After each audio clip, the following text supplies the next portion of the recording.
एक समय की बात है, एक छोटे से गांव में श्याम और गीता नाम के कपल रहते थे। उनका एक अर्जुन नाम का एक बेटा था, जिसकी शादी प्रेमा नाम की लड़की से हुई थी। श्याम और गीता कड़ी मेहनत करते थे और अपने बुढ़ापे के लिए पैसे बचा रहे थे।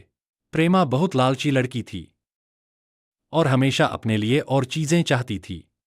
जैसे जैसे साल बीतता गया, प्रेमा का लालच और बढ़ता गया। वह अपने पास रखे चीजों से कभी संतुष्ट नहीं रहती थी। वह हमेशा अपने सास ससुर से महंगे तोहफे मांगा करती थी और उनके बचाए हुए पैसे में से भी अपने लिए मांगती थी। श्याम और गीता बहुत ही अच्छे पेरेंट्स थे, इसलिए उसकी सारी जरूरतों को पूरा करते थे ताकि परिवार में शांति बनी रहे। वह अपने पति अर्जुन के ऊपर भी दबाव डालती थी कि वह अपने माँ बाप से पैसे और संपत्ति मांगे। वह बहुत ज्यादा संपत्ति इकट्ठा करना चाहती, बिना की मेहनत के। एक दिन श्याम और गीता ने यह फैसला लिया कि वह प्रेमा को सबक सिखाएंगे।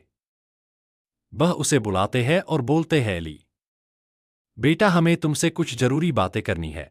हमने यह फैसला लिया है कि हम अपनी जायदाद का कुछ हिस्सा अपने बच्चों में बांटेंगे और उसका कुछ हिस्सा तुम्हें भी देना चाहते हैं। प्रेमा खुशी से झूम उठती है क्योंकि वह हमेशा से यही चाहती थी।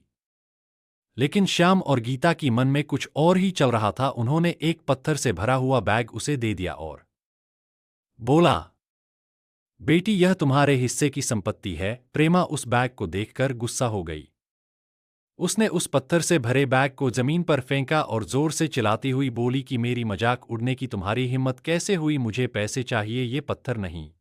श्याम और गीता ने शांत तरीके से उसे समझाया और बोले, प्रेमा, सच्ची संपत्ति सिर्फ पैसे और चीजों के बारे में नहीं है।